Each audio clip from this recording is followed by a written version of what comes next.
فيقول ربي لولا أخرتني إلى أجل قريب فأصدق وأكن من الصالحين।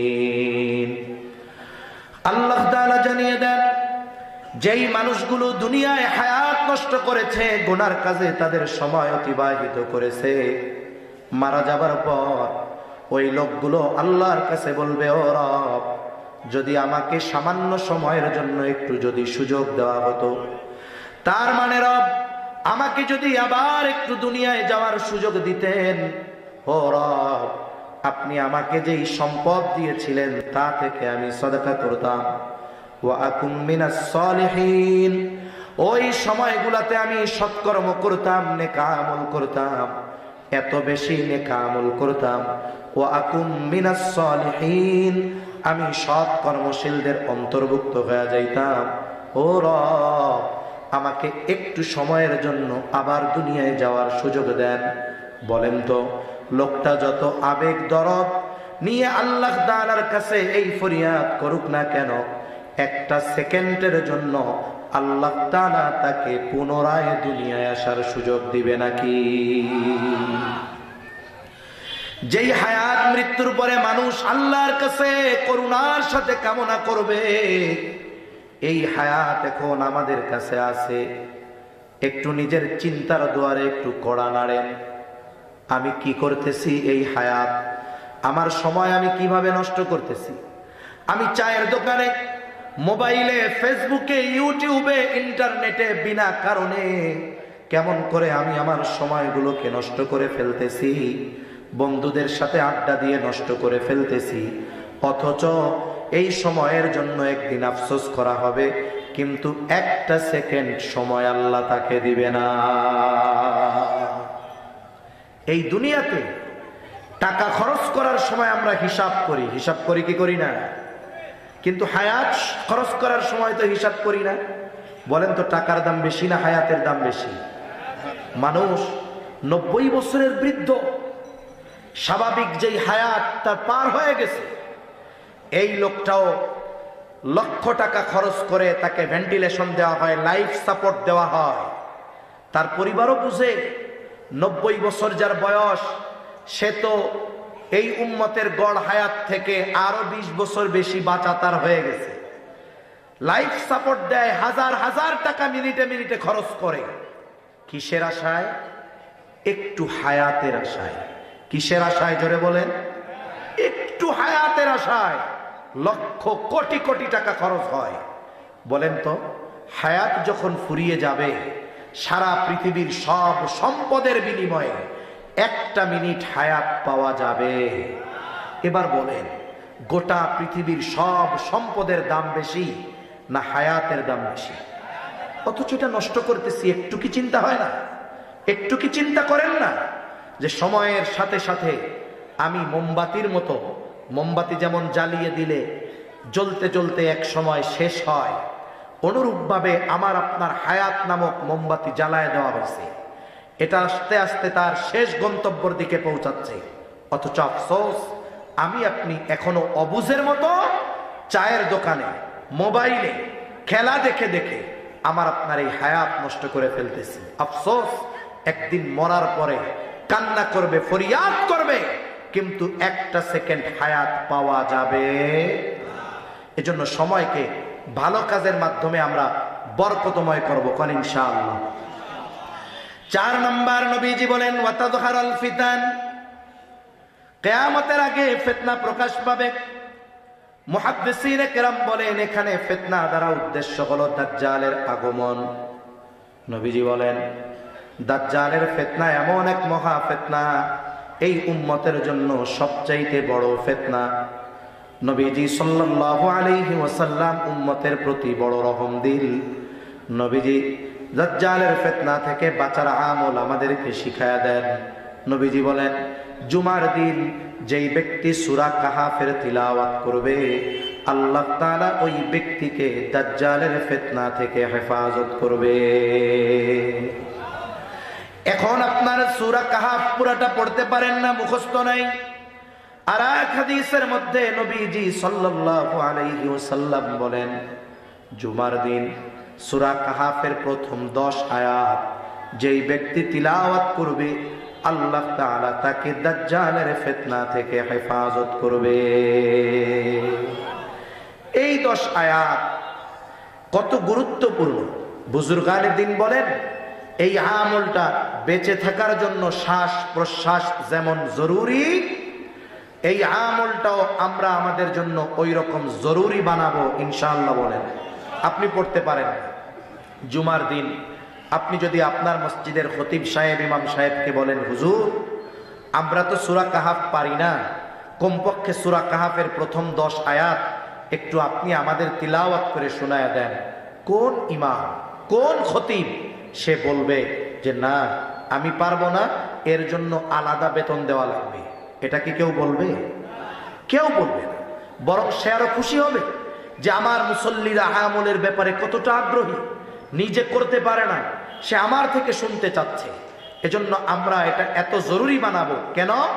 কারণ উলামায়ে কেরাম বলেন, মুহাদ্দিসিনে কেরাম বলেন, এই আমলের পাওয়ার এত যে এই আমল আল্লাহর রহমতে দাজ্জালের ফিতনা থেকে উম্মতকে বাঁচাবে।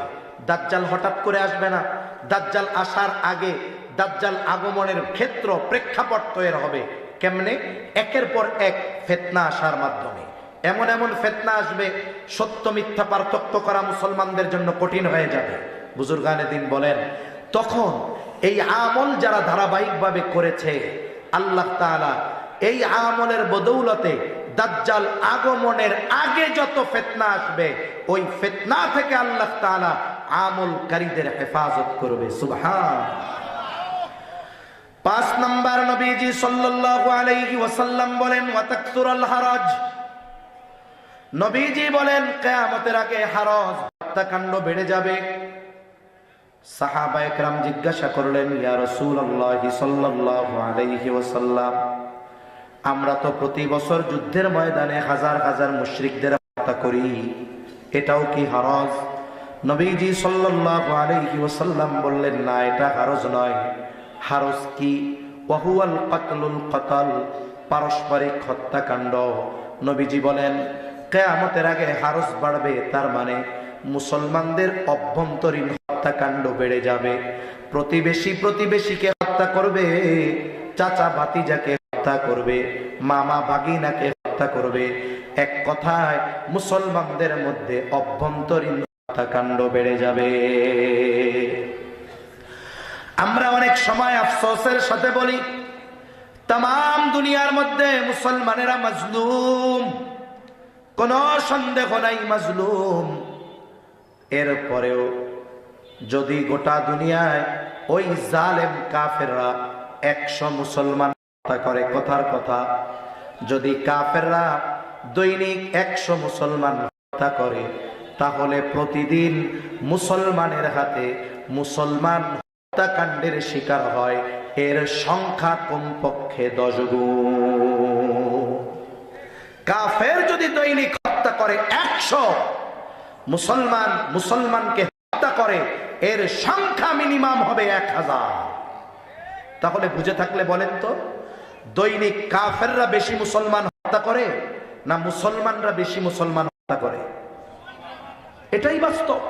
আপনি বাংলাদেশে খোঁজ নেন, আমার মনে হয় দৈনিক শত শত খবর আছে যে মুসলমান হত্যা করছে।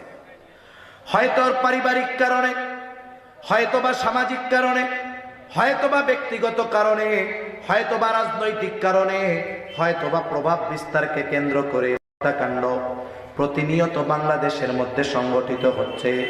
অথচ একজন মুসলমানকে হত্যা করা কত বড় পাপ আল্লাহ তাআলা জানায় দেন। একজন মুসলমানকে অন্যায়ভাবে হত্যাকাণ্ড করা মানে তামাম দুনিয়ার মানুষ হত্যা করার মতো এক মহাপাপ। নবীজি সাল্লাল্লাহু আলাইহি ওয়াসাল্লাম বলেন, সিবাবুল মুমিনি ফুসুকুন ওয়া কিতালুহু কুফর। নবীজি সাল্লাল্লাহু আলাইহি ওয়াসাল্লাম বলেন, মুমিনকে গালি দেওয়া ফাসিকি, হত্যা করা কুফরি। তাহলে চিন্তা করেন, হত্যাকাণ্ড বহুদূর, একজন মুমিনকে গালি দেওয়া এটাও বড় পাপ, ফাসিকি, কবিরা গুনাহ। কিন্তু আফসোস, যেখানে মুসলমানকে গালি দেওয়া কবিরা গুনাহ ছিল, সেখানে মুসলমান কমিউনিটির মধ্যে সময়ের সাথে সাথে তুচ্ছ কারণে হত্যাকাণ্ড বাড়তেছে। হত্যাকাণ্ড বহুদূর, গালি দেওয়া বহুদূর। আমরা আজকে থেকে ওয়াদাবদ্ধ হই, আমি অন্যায়ভাবে একজন মুসলমান ভাইকে গালি দিব না। অন্যায়ভাবে গালি দেওয়া তো বহুদূর, আমি একজন মুসলমান ভাইকে জবান দ্বারাও কষ্ট দিব না ইনশাআল্লাহ। আমাদের মানুষের গীবত নয়, আমরা মানুষের ভালো গুণের চর্চায় অভ্যস্ত। আমরা যখনই দুইজন এক জায়গায় থাকি, আর একজনের দোষ ত্রুটি বর্ণনা করা শুরু করি, এটা আমরা করব না।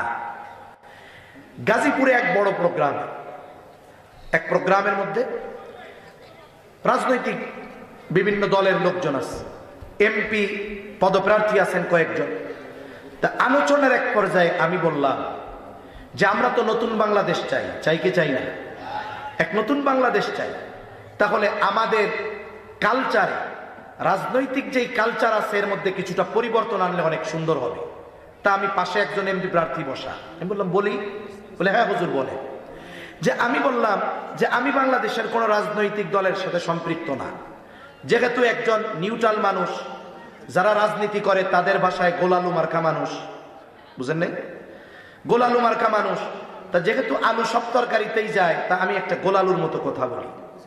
আমাদের রাজনৈতিক ট্রেডিশন হলো, যখন কোনো দলের জনসভা হয়, নির্বাচনী হোক আর যাই হোক, একটা দলের জনসভা, তখন আমরা কি করি, ওই এলাকায় তার প্রতিপক্ষ যিনি আছেন, তিনি রাজনৈতিক মঞ্চে বক্তব্যের সময় তার প্রতিপক্ষের ব্যাপারে যা ঘটছে তাও কয়, যা না করছে তাও কয়।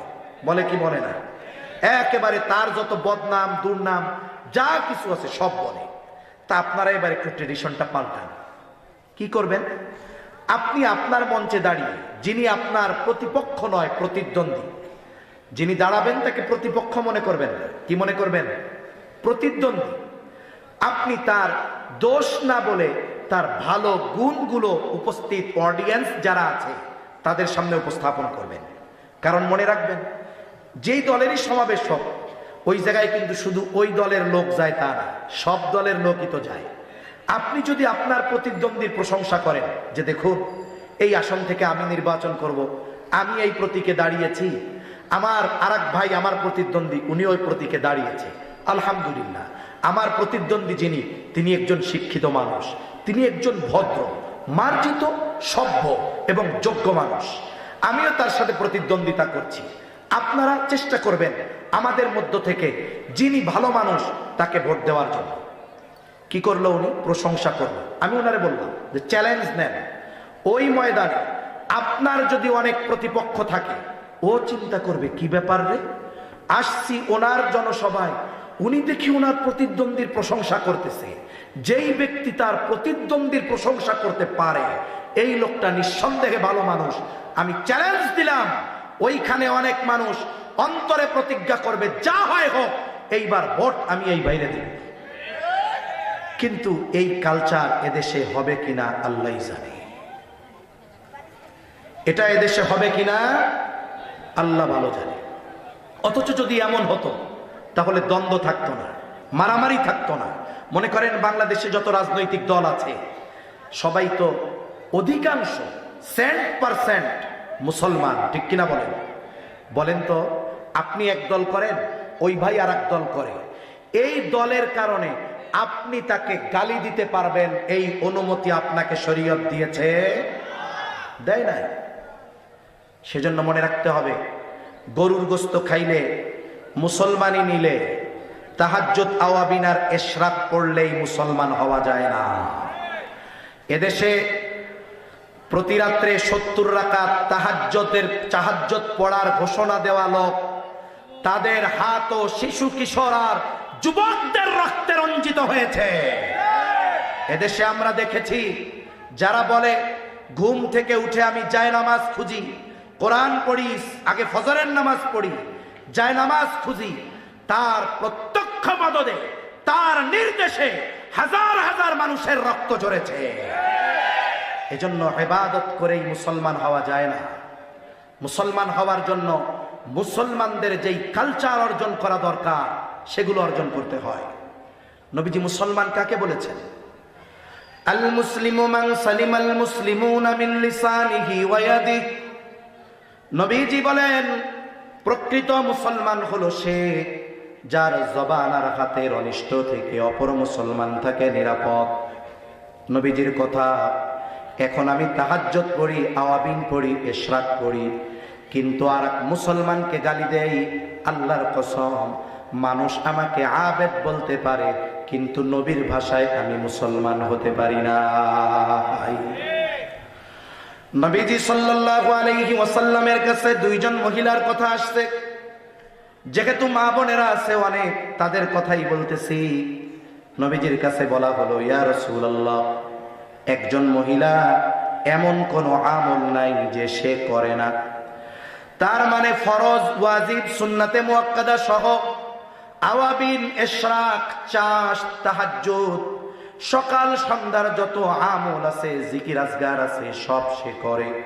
কিন্তু একটা সমস্যা, তার প্রতিবেশীকে সে কথার দ্বারা একটু কষ্ট দেয়, খারাপ আচরণ করে।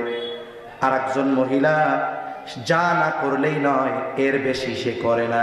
তার মানে ফরজ নামাজগুলো পড়ে, ওয়াজিব যেটা করে সেটা করে, সুন্নাতে মুআক্কাদা, তার মানে সারা দিনে তার আমল হলো 1.5 ঘন্টা। কিন্তু ইয়া রাসূলুল্লাহ, এই মহিলা তার প্রতিবেশীর সাথে ভালো আচরণ করে। নবীজিকে জিজ্ঞাসা করা হলো, এই দুই মহিলার মধ্যে উত্তম কে? নবীজি ওই তাহাজ্জুদ, আওয়াবিন, ইশরাক পড়া মহিলার কথা বলেন নাই। নবীজি বললেন যে তার প্রতিবেশীর সাথে ভালো আচরণ করে, ওই মহিলাই হলো উত্তম মহিলা। তাহলে আজকে থেকে প্রতিজ্ঞা করেন, আমার সাথে যার সাথে কালিমার মিল আছে, যার কালিমা লা ইলাহা ইল্লাল্লাহ মুহাম্মাদুর রাসূলুল্লাহ, এক আল্লাহ বিশ্বাসী, সাথে সাথে নবীকে শেষ নবী মানে, বলে এই ধরনের মুসলমান যারা আছে, ইমানদার যারা আছে, আজকে থেকে হতে পারে সে আমার প্রতিপক্ষ অন্য দল, আমি জাগতিক কারণে আমার ওই মুসলমান ভাইকে জবান দ্বারাও, কথার দ্বারা একটা কষ্ট দিব না। যদি আমরা পারি, সমাজে সংগঠিত 70% অরাজকতা মুহূর্তের মধ্যেই চলে যাবে ইনশাআল্লাহ। 6 নম্বর নবীজি বলেন, কথা শেষের দিকে, হাত্তা ইয়াকসুরা ফীকুমুল মালু ফায়াফিদু। নবীজি সাল্লাল্লাহু আলাইহি ওয়াসাল্লাম বলেন, কিয়ামত ততক্ষণ পর্যন্ত হবে না যতক্ষণ না মানুষের মাল সম্পদ উপচিয়ে না পড়বে। মুহাদ্দিসিনে কেরাম বলেন, এই অবস্থা তখন হবে ঈসা আলাইহিস সালাম যখন পুনরায় আবার দুনিয়ায় আগমন করবেন, দাজ্জালকে হত্যা করবেন, কিন্তু ঈসা আলাইহিস সালাম তিনি দুনিয়ায় আবার আসবেন, দাজ্জালকে হত্যা করবেন। ঈসা আলাইহিস সালামের উপরে এক কিতাব নাজিল হয়েছিল, তার নাম হলো ইনজিল। তিনি পুনরায় দুনিয়ায় এসে ইনজিলের দাওয়াত দিবেন না, বরং তিনি দাওয়াত দিবেন কুরআনুল কারীমে।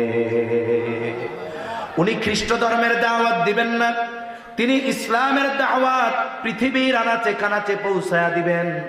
হাদিসের মধ্যে আসছে, ওই সময় এমন এক পরিস্থিতি হবে, গোটা পৃথিবীর আনাচে কানাচে ইসলাম পৌঁছায়া যাবে।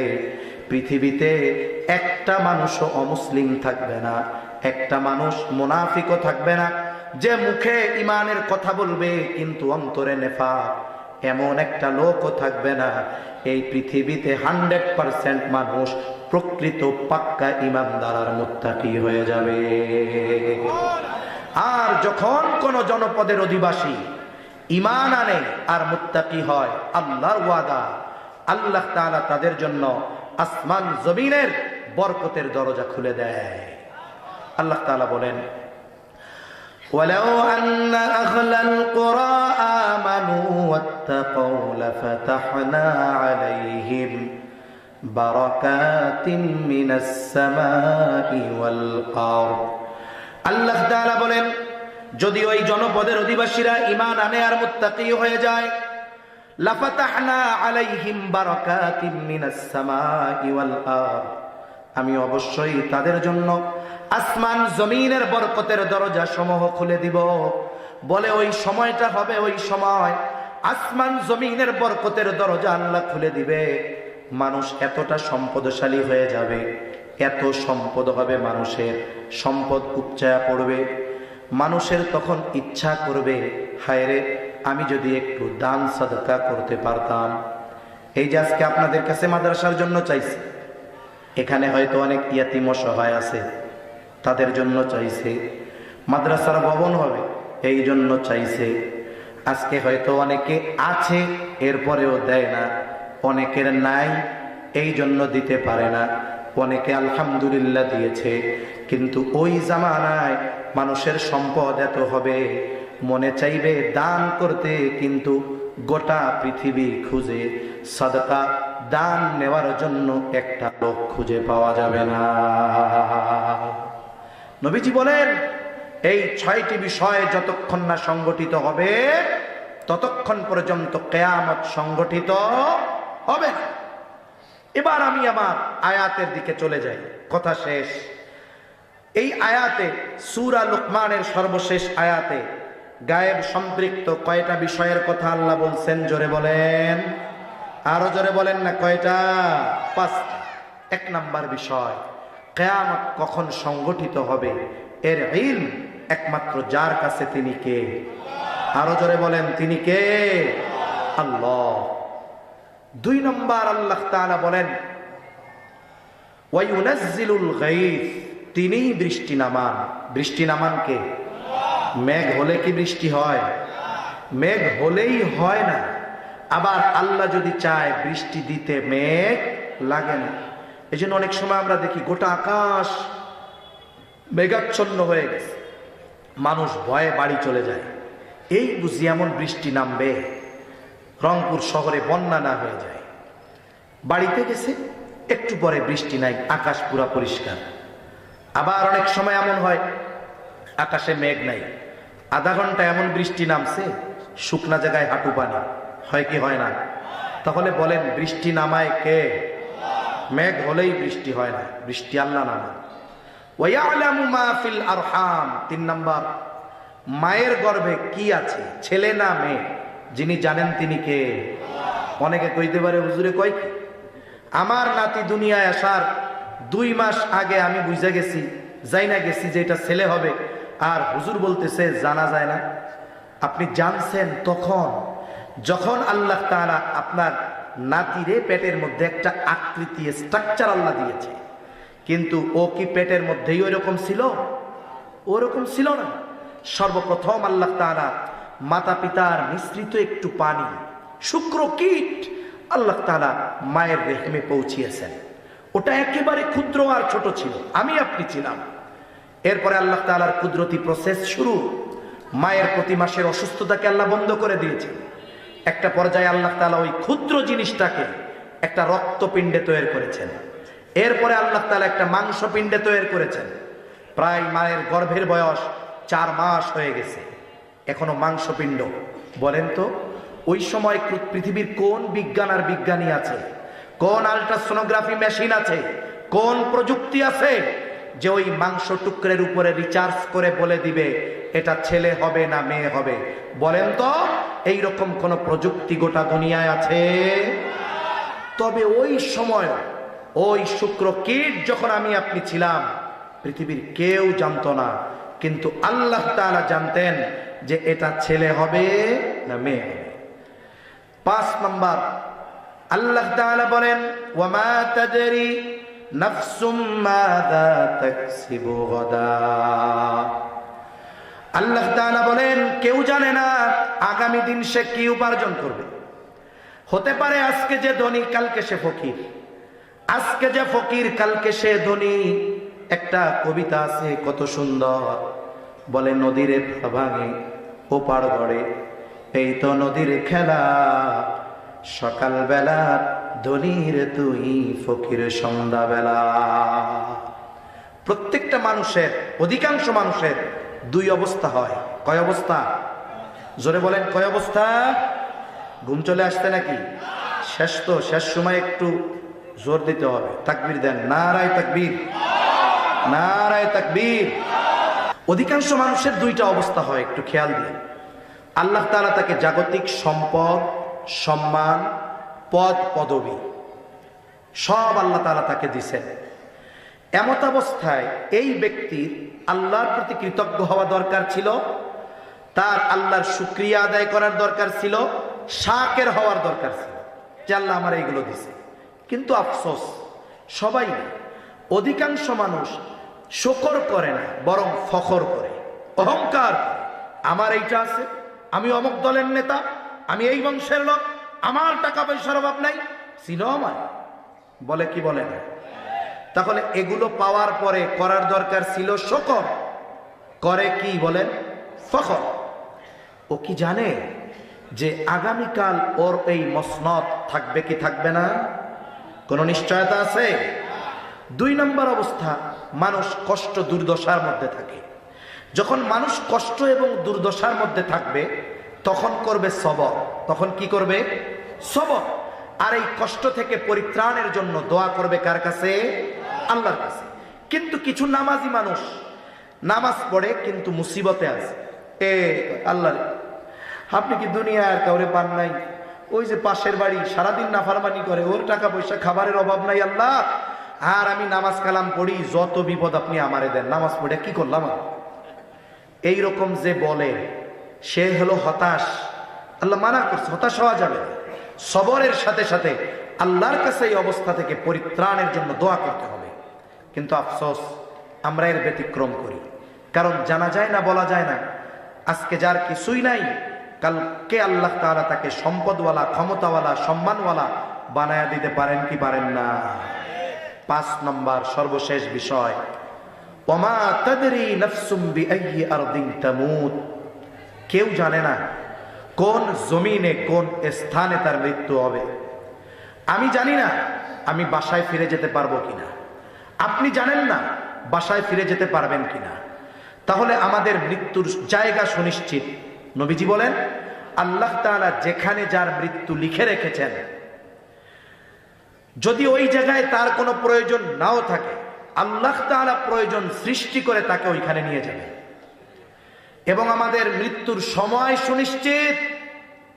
এখন আমার আপনার স্থান আর সময়ের ব্যাপারে জানা নাই, তবে আল্লাহ তাআলা এটাকে সুনিশ্চিত করে রাখছেন। এজন্য কি দরকার ছিল? দরকার তো ছিল এমন ভাবে যে আমাকে আপনাকে সব সময় এই চিন্তা করা, এই মুহূর্তে আমার মৃত্যু যদি হয়, আমার কাছে আখিরাতের সফরের যেই পাথেয় নেক আমল, এটা আমার কাছে থাকবে। কিন্তু আফসোস, যুবক অপেক্ষা করতেছে, আমি তো বুড়ো হওয়ার আগে মরবো না। বুড়া মানুষ যে সুস্থ, সে মনে করতেছে আমি তো এখনো অসুস্থ হইলাম না, সুস্থ আছি, আরো কিছুদিন পরে মরব। এই যে আমাদের যেই চিন্তা, এই চিন্তা আমাদের মৃত্যুকে ভুলিয়ে দিচ্ছে। অথচ নবীজি বলেন, আকসিরু যিকরাহা বিল লাযযাত, ওই জিনিসের স্মরণ বেশি বেশি করো যেটা সব জিনিসের স্বাদকে বিনষ্ট করে দেয়, আর সেটার নাম হলো মওত। কিন্তু আফসোস, আমরা মৃত্যু থেকে গাফেল। আমাদের প্রত্যেক অবস্থায় মৃত্যুর কথা স্মরণ রাখার দরকার আছে না নাই? জোরে বলেন, আছে না নাই? চিন্তা করেন তো, ওই দিন যদি ঢাকা শহর ধ্বংসস্তূপে পরিণত হইতো, কত মানুষ মারা যাইতো যে তার কালিমা নসিব হয় না। কত মানুষ মারা যাইতো ওই জুমার দিন যে সে ফজরের নামাজ পড়ে নাই। এটা একটু আমাদের চিন্তার জগতে আনা দরকার। বিল্ডিং কাঁপালো, মাটি কাঁপালো, আমার ঘরের আসবাব কাঁপিয়ে দিল, কিন্তু আমার হৃদয়কে কাঁপাতে পারলো না, আমার অন্তরে মৃত্যু ভীতি আনতে পারলো না, আমি আমার গতিপথকে পরিবর্তন করলাম না। তাহলে কি হলো বলেন? যদি এটাতে আমার অন্তর না কাঁপে, পাপের পথ থেকে ফিরে না আসি, তাহলে তো সময়ের সাথে সাথে আরো বড় শাস্তি আমাদের জন্য অপেক্ষায় আছে, ঠিক কিনা কন? এজন্যই শুরুর কথা, কিয়ামতে ডান হাতে আমল নামা কেন পাইছ? বলে দুনিয়ায় আমি ঈমান আনছিলাম, দৃঢ় বিশ্বাস রাখছিলাম যে দুনিয়ার কর্মের হিসাব কারো সামনে না দেওয়া লাগলেও, কোনো আদালতে দুনিয়ায় না দাঁড়ানো লাগলেও দাঁড়াতে হবে কার সামনে? জোরে বলেন, আরো জোরে বলেন, কার সামনে? এই চিন্তা যেই যুবক, যেই বৃদ্ধ, যেই কিশোর, যেই নেতা, যার মধ্যে এই চিন্তা সর্বদা থাকবে, কসম করে বলা যায় তার দুনিয়া আখিরাত সুন্দর হয়ে যাবে ইনশাআল্লাহ। আমি আপনাদের খেদমতে যে আয়াত তিলাওয়াত করেছি, এই আয়াতের মধ্যে 5টি গায়েব সম্পৃক্ত বিষয়ের প্রথমটার বিষয়েই আল্লাহ তাআলা কিয়ামতের কথা বলেছেন। আমাদের সবার কিয়ামতের উপরে বিশ্বাস আছে না? আছে। ছোটবেলায় আমরা যখন মক্তবে পড়ছি, আপনারাও হয়তো পড়ছেন, মক্তবে আমাদের অনেকগুলো কালিমা শিক্ষা দেওয়া হতো। কালিমায়ে তাইয়্যিবা, কালিমায়ে শাহাদাত, ঈমানে মুজমাল, ঈমানে মুফাসসাল, এই কালিমাগুলো জানা আছে সবার? আফসোস, অনেক মুসলমানের সন্তানদের যদি জিজ্ঞাসা করা হয় কালেমায়ে তাইয়্যিবা কও তো, ও কয় এটা খায় না, মাথায় দেয়, মানে জানে না আর কি। কালেমায়ে তাইয়্যিবা জানি না। মুসলমানের সন্তান, ওরও জানি না বলতে লজ্জা লাগে না, আর সন্তান না জানার কারণে ওর আব্বা আম্মাও লজ্জা পায় না। যেই কালিমাগুলো, এর মধ্যে একটা হলো ঈমানে মুফাসসাল। ঈমানে মুফাসসাল এগুলো হলো ঈমানের ভিত্তি। আমরা ছোটবেলায় পড়ছি আমানতু বিল্লাহি ওয়া মালাইকাতিহি ওয়া কুতুবিহি ওয়া রুসুলিহি ওয়াল ইয়াউমিল আখিরি ওয়াল কদরি খাইরিহি ওয়া শাররিহি মিনাল্লাহি তাআলা ওয়াল বা'সি বা'দাল মাউত। এক নাম্বার, আমানতু বিল্লাহ, আমি ঈমান এনেছি আল্লাহ তাআলার উপর। ওয়া মালাইকাতিহি, আমি ঈমান এনেছি ফেরেশতাগণের উপর। 3 নাম্বার, ওয়া কুতুবিহি, আমি ঈমান এনেছি আল্লাহ তাআলার নাজিলকৃত কিতাবসমূহের উপর। 4 নাম্বার, ওয়া রুসুলিহি, আমি ঈমান এনেছি রাসূলগণের উপর। 5 নাম্বার, ওয়াল ইয়াউমিল আখিরি, আমি ঈমান এনেছি আখিরাতের উপর। 6 নাম্বার, ওয়াল কদরি খাইরিহি ওয়া শাররিহি মিনাল্লাহি তাআলা, আমি ঈমান এনেছি তাকদীরের ভালো মন্দ আল্লাহর তরফ থেকেই হয়, এটার উপর। 7 নাম্বার, ওয়াল বা'সি বা'দাল মাউত, আমি ঈমান এনেছি মৃত্যুর পরে পুনরায় জীবিত হওয়ার উপর। এই জায়গায় 7টি বাক্য আছে। কয়টি বাক্য? 7টি বাক্য। মুখস্থ আছে সবার? এটা ওলামায়ে কেরাম, তালিবুল ইলম বাদে কাদের কাদের মুখস্থ আছে একটু হাত উঁচা করেন তো। ওলামায়ে কেরাম বাদে, মাশাআল্লাহ। আপনারা জিজ্ঞাসা করবনি একজন রে, কারে জিজ্ঞাসা করা যায়? থাক, জিজ্ঞাসার দরকার নাই, কোন বিপদে পড়ে যাই। দেখা গেল মুখস্থ আছে, সবার সামনে বলতে গেলে ভুল হয়ে যাইতে পারে। তখন হবে কি, যারে দাঁড়া করাইলাম সেও লজ্জা পাবে, আমিও একটু ইতস্তবোধ করব। জানা আছে এইখানে 7টি বিষয়ের কথা আছে। কয়টি বিষয়? জোরে বলেন না, কয়টা? আপনাদের কি কথা বুঝতে সমস্যা হচ্ছে? কোনো অপ্রয়োজনীয় কথা হইতেছে নাকি? হুজুর কি কোন একটু জাল মিষ্টি টক দিবেন, কি করতেছেন এগুলা? 7টি বিষয়ের কথা আছে।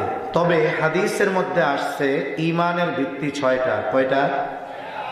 এই আলোচনাগুলো, কালিমাটা ঈমানের ভিত্তি নিয়ে, যদিও 7টা, তবে মূলত 6টা। আমরা মরার পরে আবার জীবিত হব কিয়ামতের দিন। কিয়ামত আখিরাতের একটা অংশ। আমরা 5 নম্বরে বলেছি ঈমান এনেছি আখিরাতের উপর।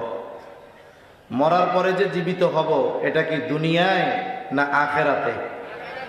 তাহলে মরার পরে জীবিত হব, এটা আখিরাতের একটা অংশ। কোনো ব্যক্তি যদি বলে আমি আখিরাতের উপরে ঈমান আনছি, তাহলে মৃত্যু থেকে নিয়ে একেবারে শেষ অবধি, কেউ জান্নাত কেউ জাহান্নাম, এর মাঝামাঝি যত কিছু আছে, মূলত সে সব কিছুর উপরে ঈমান আনার ঘোষণা দেয়। কেউ যদি আখিরাতের কোনো একটা অংশকে অস্বীকার করে, পুরা আখিরাত না, আখিরাতের একটা অংশকে যদি অস্বীকার করে, বলেন তো তার ঈমান থাকবে না চলে যাবে? ঈমান চলে যাবে। এই আখিরাতের অন্যতম গুরুত্বপূর্ণ একটি অংশ এটা হলো কিয়ামত। আখিরাতের গুরুত্বপূর্ণ অংশের নাম কি? জোরে বলেন। কিয়ামত। কিয়ামত এমন এক সত্য যেই কিয়ামতের ওয়াদা দিয়েছেন আল্লাহ। ওয়াদা কে দিয়েছেন? আল্লাহ। আর কিয়ামত হবে এটার সত্যায়ন করেছেন নবী রাসূলগণ। যখন আপনি কোনো বিশেষ করে সরকারি কোনো জায়গায় আবেদন করতে চান, আপনাকে কি বলা হয়? আপনি কোনো গেজেটেড অফিসারের সত্যায়ন করায় নিয়ে এসেন, ছবিটা, কাগজটা করানো লাগে না? এটা দেখে আবেদন করার পরে যারা কাগজ দেখেন বুঝে যে হ্যাঁ এই লোকটা ঠিক আছে, রাষ্ট্রীয় কোনো অপরাধের সাথে জড়িত নয়, কাগজগুলোকে সত্যায়ন করানো লাগে। আল্লাহ তাআলা যদি কোনো ওয়াদা দেন, এই ওয়াদার ব্যাপারে কারো সত্যায়ন করানোর দরকার নাই, কিন্তু এরপরেও বান্দাদেরকে বারবার আল্লাহ তাআলার ওই ওয়াদা যে সত্য, আল্লাহ তাআলার এই ওয়াদা যে সংগঠিত হবে, নবী রাসূলগণ উম্মতদেরকে এই কথা বারবার স্মরণ করায়া দিয়েছেন যে এই দুনিয়া তোমার শেষ নয়, বরং দুনিয়ার কর্মের হিসাব পরিপূর্ণ যেই দিন দেওয়া লাগবে ওই দিনের নাম কিয়ামত। আর ওই দিনের ওয়াদা দিয়েছেন আল্লাহ, আর ওই দিবসের সত্যায়ন করেছেন সব নবী রাসূলগণ। পবিত্র কোরআনুল কারীমের প্রসিদ্ধ একটি সূরা, সূরার নাম হলো সূরা ইয়াসিন। এই সূরার মধ্যে আল্লাহ তাআলা কিয়ামতের কথা জানিয়েছেন। যেই ব্যক্তি দুনিয়া থেকে চলে যায়, ওই যে কিয়ামতের আগ পর্যন্ত তার অবস্থান হবে আলমে বরজখে। স্বাভাবিকভাবে আমরা আমাদের ভাষায় বলি কবরে, কবর জগৎ। আলমে বরজখ বলেন বা কবর জগৎ বলেন, সহজার্থে কবর জগতই বলি। আল্লাহ রসুল সাল্লাল্লাহু আলাইহি ওয়াসাল্লাম বলেন, যখন কোনো মানুষ মারা যায়, এই যে মৃত্যু থেকে নিয়ে ইয়াউমুল হাসর পর্যন্ত মানুষের ওই জগতে দুইটা পরিস্থিতি হয়। এক ধরনের মানুষ, তার কবর হয় রাউদাতুম মিন রিয়াদিল জান্নাহ, তার কবর হয় জান্নাতের একটা বাগান। আর এক ধরনের মানুষ, তাদের আলমে বরজখ ওই কবর জগৎ হয় জাহান্নামের একটা গর্ত। তা এই কবরে এত আরাম আয়েশ শান্তি দুনিয়ার মানুষ দেখতে পারে না। আলমে বরজখ কেন বলা হয়? এটা হলো লোকচক্ষুর অন্তরালে এক জগৎ। ওই জগতের বাস্তবতা দেখার যোগ্যতা মানুষের নাই। আল্লাহ তাআলা এইরকম নজর আমাদের দেন নাই। আমরা বাতাস দেখি না, আমরা জিন দেখি না, আমরা ঘ্রাণ দেখি না, কিন্তু বলেন তো ঘ্রাণের অস্তিত্বকে অস্বীকার করি? ঘ্রাণ বুঝেন? আতর লাগাইলে ঘ্রাণ হয়, অথবা পচা ময়লা দুর্গন্ধ বাথরুমের গন্ধ হয়, এ গন্ধ কি দেখা যায়? যখন কোথাও আমরা কোনো ব্যাড স্মেল পাই, খারাপ গন্ধ পাই, কি বলি? ধর এই জায়গাটা অনেক খারাপ গন্ধ। তার মানে দেখি না ঠিক, কিন্তু গন্ধ যে হচ্ছে এটার অস্তিত্বে বিশ্বাস করি কি করি না? এজন্য আলমে বরজখ কবর জগতের শান্তি অথবা কষ্ট আমরা দেখি না ঠিক, না দেখার কারণে অবিশ্বাস করার কোনো সুযোগ নাই। আলমে বরজখ কারো জন্য জান্নাতের বাগান, কারো জন্য জাহান্নামের গর্ত। যারটা জান্নাতের বাগান হবে ও মনে করবে এটাই জান্নাত, কারণ সে আলমে বরজখে যা পাবে ওই নাজ নেয়ামত আরাম আয়েশের কল্পনা সে দুনিয়ায় করে নাই, এজন্য মনে করবে এটাই জান্নাত। আবার যার কবরটা জাহান্নামের গর্ত হবে, ও দুনিয়ার জগতে ওই রকম শাস্তির কল্পনাও করে নাই, এজন্য ও মনে করবে এটাই মনে হয় জাহান্নাম। তবে আলমে বরজখে যিনি আরাম আয়েশে থাকবেন উনি তো মনে করবে জান্নাত, অথচ জান্নাতের প্রকৃত নেয়ামতের তুলনায় আলমে বরজখের যেই শান্তি তৃপ্তি এটা কিছুই না। আবার যার কবরে শাস্তি হবে সে মনে করবে এটা জাহান্নাম, অথচ জাহান্নামের প্রকৃত শাস্তির তুলনায় কবরে যেই আযাব এটা কিছুই না। এভাবে তো একটা সময় আলমে বরজখের অবস্থান আমাদের শেষ হবে। আল্লাহ তাআলা সূরা ইয়াসিনের মধ্যে বলেন, وَنُفِخَ فِي الصُّورِ فَإِذَا هُمْ مِنَ الْأَجْدَاثِ إِلَى رَبِّهِمْ يَنْسِلُونَ। আল্লাহ রাব্বুল আলামিন বলেন, এখানে দ্বিতীয়বার সিংহায় ফুৎকারের কথা আল্লাহ তাআলা বলেন। وَنُفِخَ فِي الصُّورِ, যখন সিংহায় ফুৎকার দেওয়া হবে, মুফাসসিরিনে কেরাম বলেন এটা হলো দ্বিতীয় ফুৎকার। কারণ প্রথম ফুৎকারে এই পৃথিবী তছনছ হয়ে যাবে, সব কিছু শেষ হয়ে যাবে। দ্বিতীয় ফুৎকারে আল্লাহ তাআলা আবার আমাদের সকলকে পুনরুজ্জীবিত করবে। আল্লাহ তাআলা বলেন, ফাইদা হুম মিনাল আজদাফি ইলা রাব্বিহিম ইয়ানসিলুন। দ্বিতীয়বার সিংহায় ফুৎকার দেওয়ার পর যাকে যেখানে কবরস্থ করা হয়েছে প্রত্যেকে তার অবস্থান স্থল থেকে উঠে যাবে। ইলা রাব্বিহিম ইয়ানসিলুন, প্রত্যেকেই তার রবের দিকে ছুটতে থাকবে। হাসরের ময়দানে উঠবে। একদল ছিল জাহান্নামের গর্তে, মনে করতেছিল এটা জাহান্নাম, আর এক দল ছিল জান্নাতের বাগানে। কিয়ামতের ময়দানে মাত্র উঠছে, হাসরের ময়দানে এখনো কোনো আযাব বা শাস্তি দেওয়া হয় নাই। কিয়ামতের ময়দানের ভয়াবহতা কেমন? শুধুমাত্র উঠবে, ওঠার পরে কিয়ামতের ময়দানের অবস্থা অবলোকন করে যার কবরে আযাব ছিল, যে মনে করতেছিল যে আমি জাহান্নামে আছি, ও উঠবার পরে বলবে, হায় রে, আমি তো ঘুমায়াছিলাম, কে আমাকে ঘুম থেকে জাগায়া দিল। তার মানে কিয়ামতের ময়দানের ওই ভয়াবহতা তাকে কবরে যে আযাবে ছিল সেটাকে ভুলিয়ে দিবে। ও মনে করবে আমি আরামে ঘুমায়াছিলাম। কত ভয়াবহতা সেই দিন হবে। রাসূল আকরাম সাল্লাল্লাহু আলাইহি ওয়াসাল্লাম বলেন, কিয়ামতের দিন যখন মানুষেরা উঠবে, কারো গায়ের মধ্যে কোনো পোশাক থাকবে না, সকলে বিবস্ত্র অবস্থায় থাকবে। আয়েশা সিদ্দিকা রাদিয়াল্লাহু তাআলা আনহা জিজ্ঞাসা করলেন, ইয়া রাসূলুল্লাহ সাল্লাল্লাহু আলাইহি ওয়াসাল্লাম, নারী পুরুষ সকলে বিবস্ত্র থাকবে, হ্যাঁ, মানুষেরা কি লজ্জা পাবে না? একজন কি আর একজনের দিকে তাকাবে না? নবীজি বলেন, নয়, মানুষ এতটা ভীত চিন্তিত থাকবে যে একজন আর একজনের দিকে তাকানোর বিষয়টা চিন্তাও করবে না। আল্লাহ রাব্বুল আলামিন বলেন, ক্বালু ইয়া ওয়াইলানা মান বা'আসানা মিন মারকাদিনা হাযা মা ওয়া'আদার রহমান ওয়া সাদাকাল মুরসালুন। কিয়ামতের ময়দানে যখন ওঠানো হবে মানুষদেরকে, যে আলমে বরজখে কঠিন শাস্তিতে ছিল সেও তার আযাবের কথা ভুলে যাবে। এই মানুষগুলো কি বলবে? আল্লাহ তাআলা জানায় দেন, তারা বলবে, ইয়া ওয়াইলানা মান বা'আসানা মিন মারকাদিনা। ছিল আযাবে, উঠে কি বলবে? হায় দুর্ভোগ, কে আমাদেরকে আমাদের অবস্থান স্থল থেকে জাগিয়ে দিল। জাগানো হয় কাকে? যে ঘুমিয়ে থাকে তাকে। তারা বলবে, মান বা'আসানা মিন মারকাদিনা, হায় দুর্ভোগ, কে আমাদেরকে আমাদের অবস্থান স্থল থেকে জাগায় দিল। এইবার মুমিনরা অথবা ফেরেশতারা জবাব দিবে, হাযা মা ওয়া'আদার রহমানু ওয়া সাদাকাল মুরসালুন।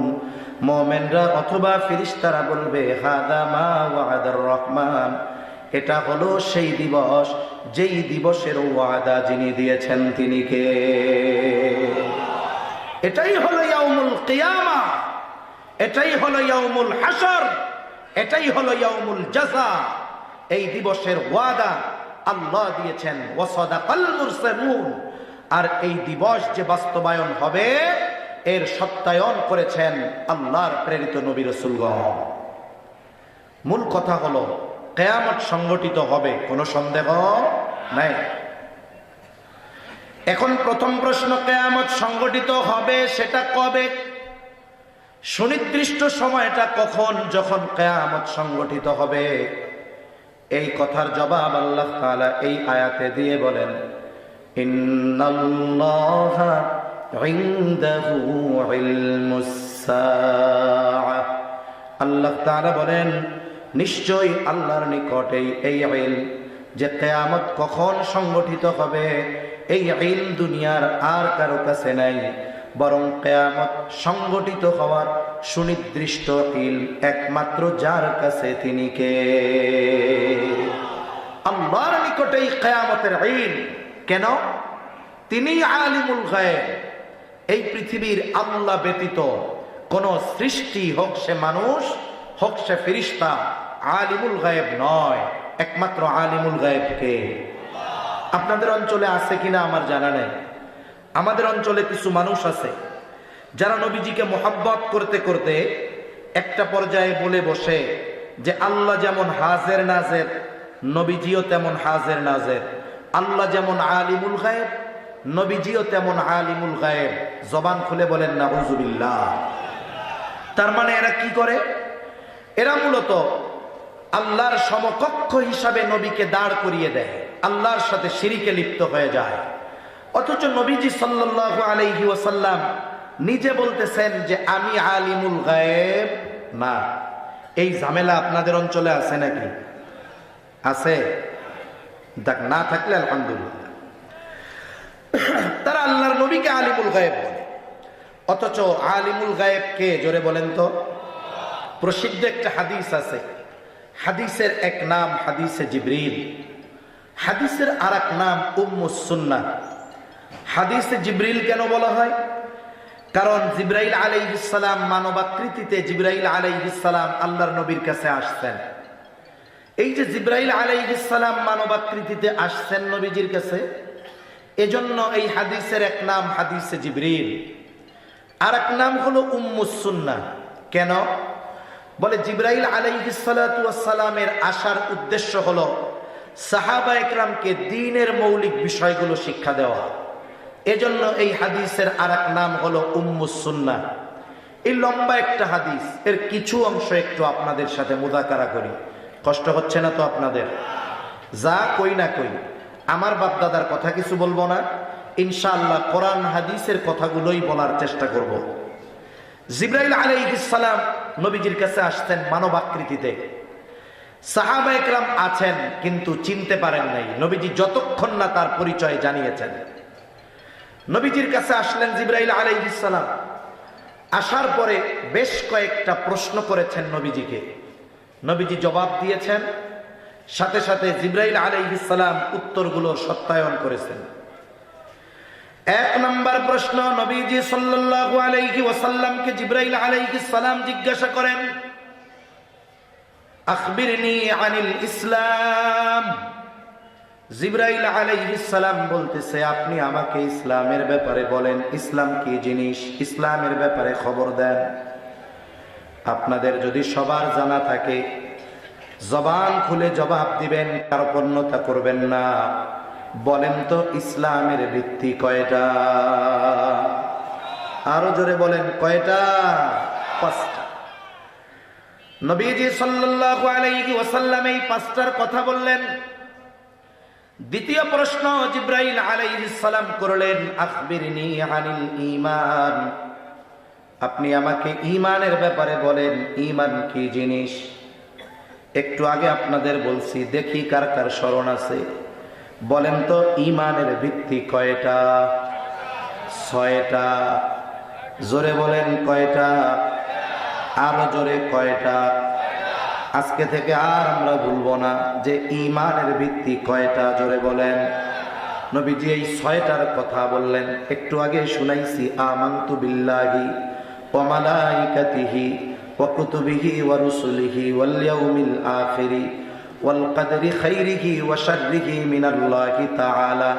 এই 6টা। আর ওয়াল বা'সি বা'দাল মাউত, সেটা ওয়াল ইয়াউমিল আখিরের মধ্যে অন্তর্ভুক্ত।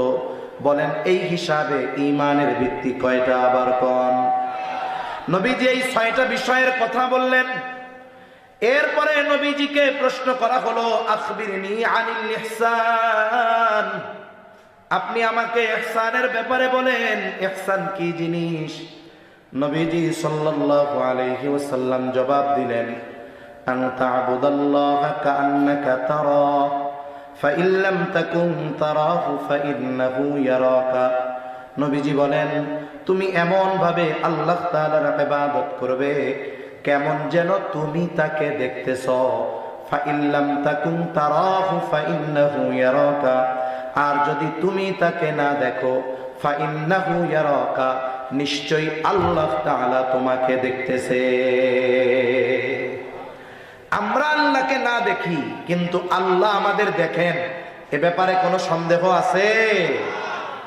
অথচ আফসোস, আমরা দুনিয়ার সিসি ক্যামেরার দেখাকে যত ভয় করি, পুলিশের দেখাকে যত ভয় করি, মানুষের দেখাকে যত ভয় করি, এতটা ভয় আল্লাহর দেখাকে আমরা করি না। যদি আমরা আল্লাহর দেখাকে ভয় করতাম তাহলে আমাদের জীবন পরিবর্তন হয়ে যেত, আমাদের আমল পরিবর্তন হয়ে যেত। এই দুনিয়ার মধ্যে সুখ শান্তি আর নিরাপত্তা বিরাজ করত। কিন্তু আফসোস, কাফের মুশরিকদের কথা বাদ দেন, আমরা ইমানদারেরাও আল্লাহ তাআলা যে আমাকে দেখেন এর প্রতি মুখে যতটুক বলি অন্তরে অতটুক বিশ্বাস আমরা করি না, এটাই বাস্তবতা। অথচ আল্লাহ তাআলা কেমন দেখা দেখে? এই যে আলো আছে দিনের বেলা, শুধু এই সময় দেখে, রাতে আর আধারে দেখে না, এমন নাকি? আমি আপনি এই পৃথিবীর যদি সর্বোচ্চ অন্ধকার যেখানে, সেখানেও যদি যাই, ওইখানেও আল্লাহ তাআলা আমাকে আপনাকে সুস্পষ্ট ভাবে দেখেন। আল্লাহ তাআলা শুধু আমাদের বাহিরে দেখেন তা নয়, বরং আল্লাহ তাআলা আমাদের অন্তরে কি আছে দুনিয়ার কেউ না জানলেও, দুনিয়ার অত্যাধুনিক মেশিনে যদি আমারে ঢুকায় দেওয়া হয়, আমার দেহের কোন অর্গান কতটুকু অসুস্থ মোটামুটি সব রিপোর্ট আকারে বের হয়। কিন্তু আমার দিলে যদি কোনো কথা থাকে, দিলে যদি কোনো চিন্তা থাকে, দুনিয়ার কোনো মেশিন আছে ওই কথা প্রিন্ট করে বের করতে পারবে? অথচ আমার অন্তরে কি আছে এটার খবর দুনিয়ার কেউ না জানলেও যিনি জানেন তিনি কে? আরো জোরে বলেন কে? তাহলে আল্লাহ আমাকে শুধু বাহিরে দেখেন তা নয়, আমার অন্তরে কি আছে সেটা কেউ না জানলেও আল্লাহ জানে। তাহলে কেন আমাদের পরিবর্তন নাই? কেন আমাদের এই চিন্তা নাই? এই চিন্তা যদি থাকতো, আমাদের মানুষের সামনের চরিত্র আর পেছনের চরিত্র এক হয়ে যেত। আমার আপনার চরিত্র রাতের আধারে যেমন, দিনের আলোতেও তেমন হয়ে যেত। কিন্তু আফসোস, আমার আপনার ক্যারেক্টার মানুষের সামনে একরকম, সিসি ক্যামেরার সামনে আর এক রকম, প্রশাসনের সামনে আর এক রকম, আর এইগুলোর পেছনে আর এক রকম। ঠিক কিনা বলেন? এরপরে নবীজিকে প্রশ্ন করা হলো, আখবিরনি আনিস সাআহ, আপনি আমাকে কিয়ামতের ব্যাপারে খবর দেন, কিয়ামতের ব্যাপারে বলেন, কিয়ামত কখন সংগঠিত হবে? নবীজি এই প্রশ্নের জবাবে বললেন, মাল মাসউলু আনহা বিআলামা মিনাস সাইল। নবীজি বলেন, এই ব্যাপারে যাকে প্রশ্ন করা হয়েছে তিনি প্রশ্নকারীর চেয়ে বেশি জানেন না। তার মানে নবীজি বলতেছেন, ও ভাই জিবরিল, কিয়ামত কখন সংগঠিত হবে তুমিও যেমন জানো না, আমিও তেমন জানি না। এইবার জিবরাইল আলাইহিস সালাম বললেন, তাহলে আপনি আমাকে কিছু আলামতের ব্যাপারে বলেন। এই হাদিসের মধ্যে নবীজি সাল্লাল্লাহু আলাইহি ওয়াসাল্লাম দুইটা আলামতের কথা বলেছেন। যদিও এগুলো বলা আমার উদ্দেশ্য ছিল না, যতটুকু বলা উদ্দেশ্য ততটুকু বলা হয়ে গেছে। যেহেতু আলোচনার সাথে সংযুক্ত এজন্য বলতেছি। দুইটা আলামতের কথা নবীজি বলেছেন, এর মধ্যে একটার বিষয় আমরা একটু আলোচনা করি। নবীজি আলামতগুলো বলতে গিয়ে এক নম্বরে যে আলামতের কথা বললেন, নবীজি বলেন, আনতালিদাল আমাতু রাব্বাতাহা। নবীজি বলেন, দাসী তার মনিবকে জন্ম দিবে, দাসী তার মনিবকে প্রসব করবে। তার মানে কিয়ামতের আগে সন্তান মায়ের সাথে বাদীর মতো আচরণ করবে, চাকরানির মতো আচরণ করবে। এর ব্যাখ্যায় মুহাদ্দিসিনে কেরাম কয়েকটি বিষয়ের কথা বলেন। আমি একটি বিষয় আপনাদের সাথে বলি। আমরা অনেক সময় আলোচনার মধ্যে শুনে থাকি পাশ্চাত্য কালচার, পশ্চিমা সংস্কৃতি বা ওয়েস্টার্ন কালচার যাই বলেন না কেন, পশ্চিমা সভ্যতা যাই বলেন না কেন, আমাদের দেশে যারা সেকুলার আছে,